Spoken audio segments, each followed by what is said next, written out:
ut i kanten. Och så tänk att du ska bara putta honom över kanten. Han är ju en försiktig general så han kanske stannar och kikar.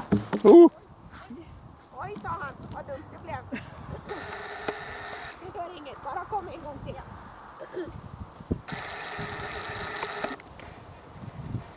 Det är lite förbaskat, sa han.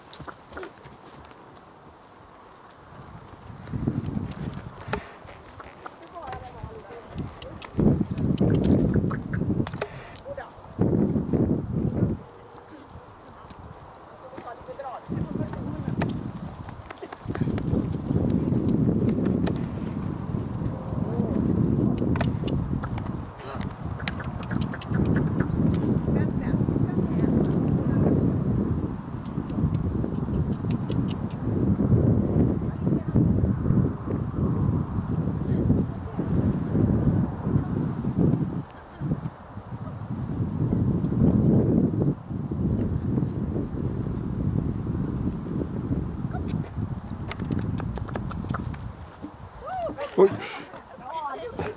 Duktig! Jag glömde min hälsena där, jag kom på den i luften.